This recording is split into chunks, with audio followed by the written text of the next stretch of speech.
5월 18일 수요일 새벽입니다. 모든 상황 속에서 찬양하겠습니다. 모든 상황 속에서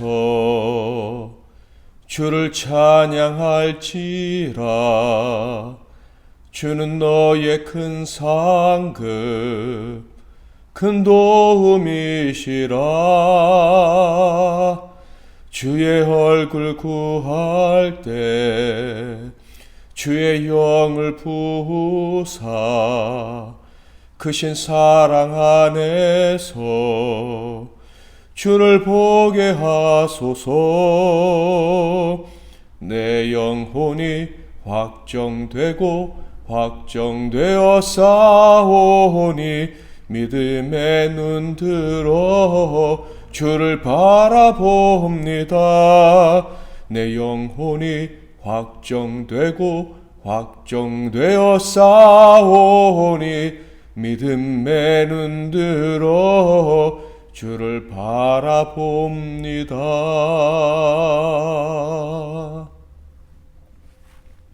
오늘 하나님께서 주시는 은혜의 말씀은 열왕기상 21장 3절에서 4절 말씀이 되겠습니다. 구약성경 열왕기상 21장 3절 4절 말씀을 봉독해 드리겠습니다. 나봇이 아합에게 말하되 내 조상의 유산을 왕에게 주기를 여호와께서 금하실지로다 하니 이스라엘 사람 나봇이 아합에게 대답하여 이르기를 내 조상의 유산을 왕께 줄 수 없다 하므로 아합이 근심하고 답답하여 왕궁으로 돌아와 침상에 누워 얼굴을 돌리고 식사를 아니하니. 오늘은 나봇의 포도원과 기회주의자들이란 제목으로 하나님 말씀을 상고하겠습니다.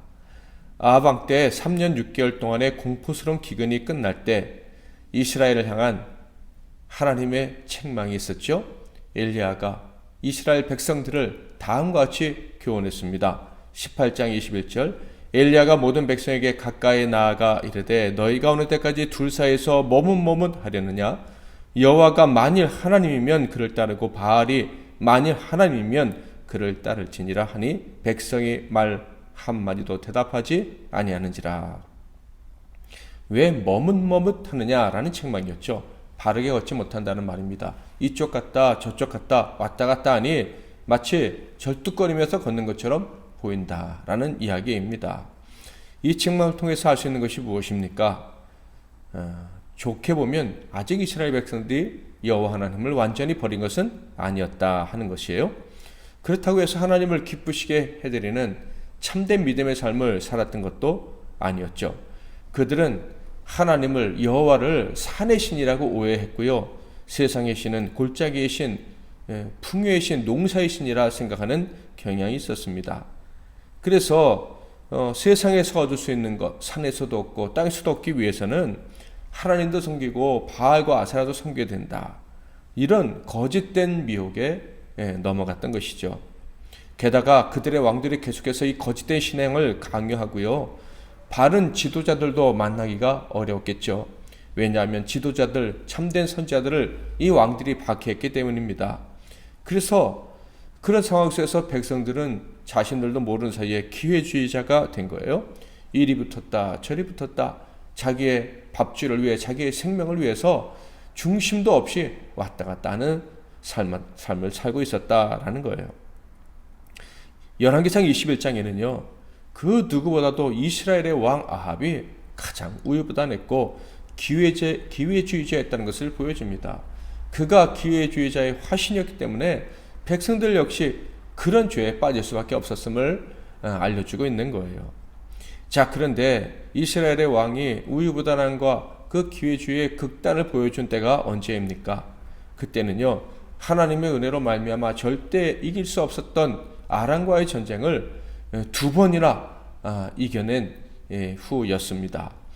21장 1절 그 후에 이 일이 있으니라 이스라엘 사람 나봇에게 이스라엘의 포도원이 있어 사마리아의 왕 아합의 왕궁에 가깝더니. 그러니까 하나님 만군의 여호와 하나님의 도우심을 말미암아 큰 승리가 있은 다음에 일어난 사건이다라는 거예요. 아합은요 악한 사람이었지만 하나님의 은혜를 참 많이 경험했어요. 게다가 이 전쟁에 두 번이나 이기는 그 놀라운 경험을 하면서 야, 하나님이 천지 만물의 주관자이시고 전쟁의 신이시고 어디에서나 하나님은 왕이시다라는 것을 확인했을 거예요. 그렇다면 어떻게 해야 했을까요?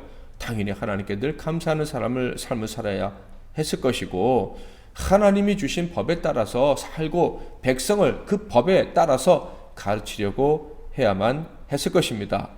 그런데 아합에게는요, 애초에 그런 중심이 없었어요. 그에게는요, 하나님보다 자신의 욕심이 언제나 더 중요했기 때문입니다. 자, 그런 그의 눈에 자기 욕심을 채워줄 물건이 또 나타난 것입니다. 바로 나봇이라는 사람의 포도원이었습니다. 2절, 아합이 나봇에게 말하여 이르되 내 포도원이 내 왕궁 곁에 가까이 있으니 내게 주어 채소밭을 삼게 하라. 내가 그 대신에 그보다 더 아름다운 포도원을 내게 줄 것이요 만일 내가 좋게 여기면 그 값을 돈으로 내게 주리라. 아합이 갑자기 자기 별궁 근처에 있는 나봇의 포도원을 탐내기 시작한 것입니다. 그게 좋아 보인 거예요. 성경에는 채소밭을 만들고 싶다 했는데 아마 그곳에 아름다운 정원을 꾸미고 싶었을 것이다. 이렇게 보는 것이 옳을 것입니다. 어떻게 보면 왕이 이 정도 탐심을 품었다 하는 것은 큰 죄라고 보기는 어렵고, 왕이라면 그 정도 생각할 수 있는 것 아닌가 하는 그런 생각도 듭니다. 게다가 이 탐심을 해결하기 위해서 무력을 쓰겠다 한 것도 아니고요, 적절한 보상을 하고 포도원을 사겠다고 나봇에게 제안한 것이니까 뭐 그렇게 우리 일반적인 상식으로 볼 땐 큰 무리가 없어 보입니다. 게다가 왕이 백성에게 제안을 했을 때는 어떻게 됩니까? 백성은 왕이 이렇게 나한테 제안을 하셨으니 기쁘게 받아들여야 할 것 아닌 것, 받아들일 것 같다 하는 생각이 들지 않았습니까? 그런데 놀랍게도 나봇은요, 이 왕의 제안을 단호하게 거절합니다. 세상 나라 같으면 있을 수 없는 일이겠죠. 그런데 이 나봇의 입장에서는요, 왕이 거부할 수 없는 분명한 이유가 있었습니다. 당연한 거절의 근거가 있었다는 거예요. 바로 포도원을 매각하는 것은 하나님의 뜻이 아니다라는 것입니다. 3절, 나봇이 아합에게 말하되 내 조상의 유산을 왕에게 주기를 여호와께서 금하실지로다 하니. 가나안에 살게 된 이후부터 이스라엘 사람들에게 땅은요, 단순한 재산이 아닙니다. 땅은요, 모든 이스라엘 사람들에게 하나님이 주신 언약입니다. 복입니다. 축복입니다. 그 땅을 지키고 그 땅을 대대로 자손들에게 물려주는 것은요, 당연한 의미였습니다. 땅을 물려준다는 것은요, 하나님과 맺은 언약을 물려주는 것이고, 하나님을 유일한 복의 근원으로 알고 하나님만 의지하며 살겠다라는 신앙 고백을 물려주는 것과 같은 거예요. 그러니 그 누구도 땅을 함부로 매매해서는 안 되는 것입니다. 하나님께서 줄로 지어주신 구역 안에서 만족하고 그것을 귀하게 여기고 살아야 되는 것, 이것이 하나님께서 가나안에 정착한 이스라엘 사람들에게 주신 명령이었던 거예요. 지엄한 명령이죠. 그러니 다른 사람의 땅을 살 수도 없고 탐해서는 안 되는 거예요. 그것은 무서운 죄를 짓는 것입니다. 분명히 말하지만 하나님이 정하신 토지법을 어긴다라는 것은요, 하나님을 향한 명백한 도전이고요, 언약을 발로 차는 거예요. 그래서 대대로 저주를 받을 수밖에 없는 무서운 죄악이었다라는 것입니다. 바로 이런 사실을 아합도 잘 알고 있었기 때문에 나봇이 이 땅을 아합에게 팔 수 없다고 하자 아합도 부정을 할 수가 없었죠. 특히 얼마 전에 하나님의 도우심으로 말미암아 그 전쟁에서 승리하고 난 다음에 하나님이 얼마나 위대하신 분인지, 그 말씀에 그 권위가 얼마나 대단한지 경험했으니 무시할 수가 없었던 거예요. 그래서 아합은 어쩔 수 없이 집으로, 궁으로 돌아가게 됩니다. 그러나 그의 얼굴에는 그에게 갑자기 찾아온 욕심을 포기하겠다라는 모습이 전혀 그려지지 않았죠. 절대 포기할 수 없다라는 그 마음이 그 얼굴에 그대로 쓰여져 있었습니다. 심지어 행동으로도 나타났죠. 4절, 이스라엘 사람 나봇이 아합에게 대답하여 이르기를 내 조상의 유산을 왕께 줄 수 없다 하므로 아합이 근심하고 답답하여 왕궁으로 돌아와 침상에 누워 얼굴을 돌리고 식사를 아니하니. 나봇의 말은 옳다. 그러나 나는 정말 가지고 싶다. 이런 생각을 하고 있는 거예요. 하나님 말씀은 옳아. 그러나 하나님 말씀보다 내 뜻이 더 관철됐으면 좋겠어. 이런 악한 생각을 하고 있는 거죠. 게다가 참 그 모습이 기가 막히고 어린아이 같아요. 포도원을 갖지 못했다는 이유로 밥도 먹지 않고 이불을 뒤집어 쓰고 있으니 이게 어찌 왕의 모습이라고 할 수 있겠습니까? 어린아이, 철없는 어린아이의 모습이죠. 이런 답답한 모습을 그의 아내 이세벨이 봤습니다. 그래서 이유를 물었더니 아합이 어리광하듯 그 이유를 이세벨에게 다 털어놓은 거예요. 그러자 이 악한 여자 이세벨은요, 왕이 그 포도원을 반드시 차지할 수 있도록 해드리겠습니다, 이렇게 약속을 하는 거예요. 7절, 그의 아내 이세벨이 그에게 이르되 왕이 지금 이스라엘 나라를 다스리시나이까 일어나 식사를 하시고 마음을 즐겁게 하소서. 내가 이스라엘 사람 나봇의 포도원을 왕께 드리리이다 하고. 자, 그런데요, 사실 이 이세벨의 말은 말이 되지 않는 거예요. 하나님이 안 된다고 하셨는데 이세벨이 어떻게 하겠다, 할 수 있다고 할 수가 있나요? 할 수가 없는 말인데 지금 하고 있는 거예요. 자, 그렇다면 아합이 어떻게 반응을 해야 합니까? 성경에는요, 반응을 어떻게 했다는 내용이 전혀 없습니다. 그렇다면 이세벨의 그 말에 동의했다는 뜻이에요.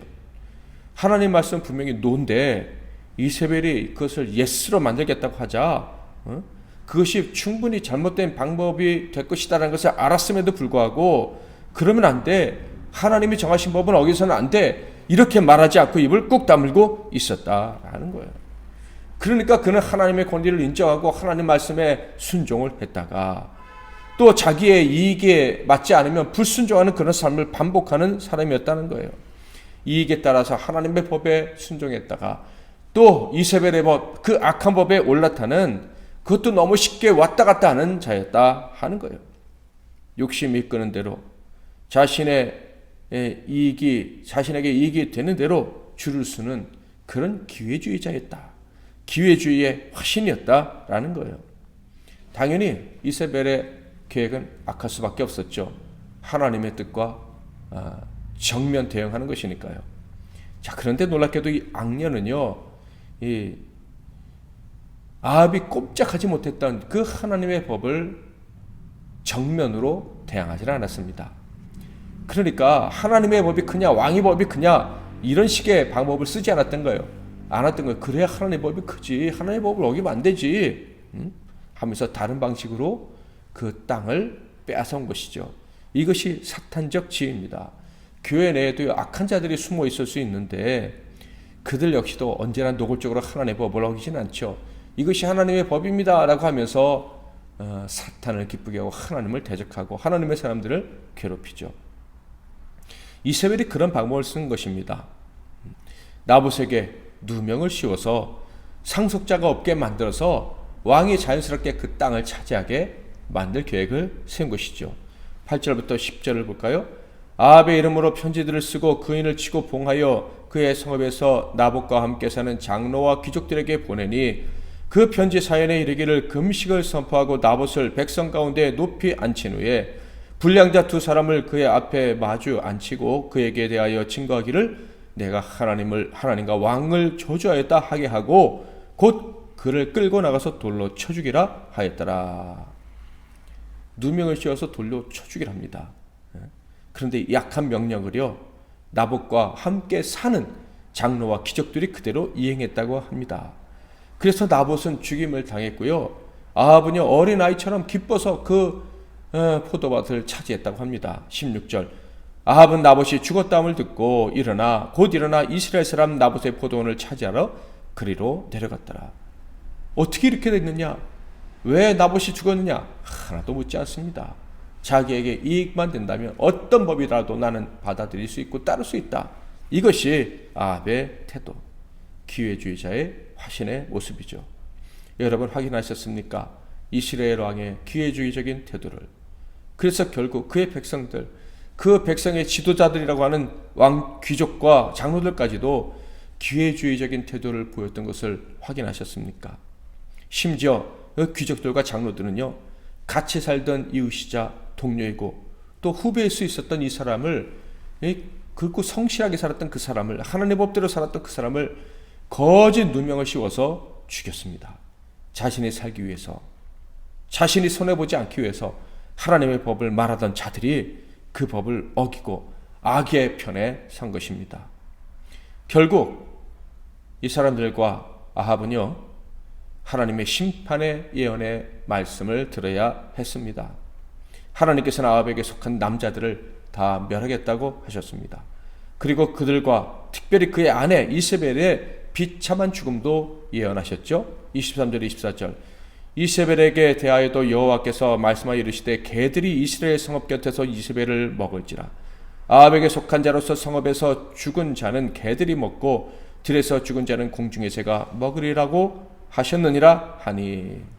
이 심판의 예언에 또 아합은 겁을 먹고요, 전처럼 풀이 죽어서 옷을 찢고 굵은 배에 누워서 금식하며 회개했습니다. 자비로우신 하나님은 그 회개의 심판을 잠시 유예해 주셨죠. 그러나 이 우여부단한 자에게, 이 기회주의자에게 진정한 기회란 사실 없는 것입니다. 죽을 때까지 진정한 기회는 주어지지 않고 비참한 최후를 맞이하게 되죠. 성경은요, 우리에게 분명히 교훈합니다. 고린도후서 1장 18절 하나님은 미쁘시니라, 믿을만 하시다, 이런 뜻이에요. 우리가 너희에게 한 말은 이해하고 아니라 함이 없노라. 미쁘신 하나님을 믿는 우리들에겐 양다리, 우물쭈물, 우유부단, 그리고 기회주의적인 태도, 이런 것은 있을 수 없다라는 거예요. 하나님의 성품, 하나님을 믿는 믿음을 소중히 여기는 사람들이라면 이런 태도를 가질 수 없다는 거예요. 왜요? 그런 태도가 하나님, 미쁘신 하나님께는 어울리지 않는 것이기 때문에. 만약에 하나님의 사람이라고 하면서 이런 태도를 취한다면 그들은 복된 하나님과 동행할 수가 없는 거예요. 하나님과 부딪혀서 같이 갈 수가 없는 거예요. 오늘 말씀을 통해서 우리는 또다시 우리의 마음을 점검해야 할 것입니다. 언제나 점검하고 또 점검해야 될 문제를 오늘도 다루고 있는 거예요. 여러분, 결정했습니까? 후회가 없으십니까? 하나님만 섬기기로 하셨습니까? 그렇다면 오늘 하루, 그리고 내일 평생 살아가는 날 동안에 우리는 우리의 이익과 관련해서 절대 우유부단하거나 기회주의자처럼 행동해서는 안 될 것입니다. 우리 이익이 아니라 언제나 하나님의 영광이 최우선이 되고 교회의 유익이 우선이 되어야 할 것입니다. 그것을 최우선순위로 삼고 그 우선순위를 정확히 하고 선명하고 용기 있게 믿음으로 선택하며 사는 저와 여러분이 되어야 할 것입니다. 절대적인 순종의 삶, 마지막 날까지 흔들리지 않는 중심을 가지고 하나님만을 바라보며 사는 삶이 바로 저와 여러분의 삶이 되어야 할 것입니다. 오늘 새벽 이런 삶을 살 수 있게 해달라고 하나님께 도움을 구하는 저와 여러분 되시기를 주님의 이름으로 축복합니다. 오늘도 기도하고 하루를 시작하겠습니다. 제가 먼저 기도하고 여러분도 이어서 기도하시고 하루를 시작하십시오. 하나님 아버지, 나봇과 그의 포도원, 그리고 그 포도원을 둘러싼 우유부단하고 기회주의적인 태도를 가진 자들의 모습을 오늘 말씀을 통해서 확인하게 해주시니 감사합니다. 하나님, 혹시 나는 하나님을 섬긴다고 하면서 쉽게 타협하고 쉽게 합리화하고 기회주의적인 태도를 가지고 우유부단하게 산 적은 없었는지 우리 자신을 돌아봅니다. 우리의 마음을 강하게 하옵소서. 우리를 정결케 하여 주시옵소서. 우리의 뜻을 하나님께 고정하고 흔들리지 않는 그런 결단력 있는 삶을 살아가는 저희가 되게 하옵소서. 끝날까지 하나님만 높이며 하나님께만 순종하며 살아가는 우리 MBC 나눔교회 성도들 다 되게 하시고 오늘 하루 그리고 내일 이런 삶에 익숙해지고 훈련된 우리 모두가 되게 하옵소서. 예수 그리스도의 이름으로 기도하옵나이다. 아멘.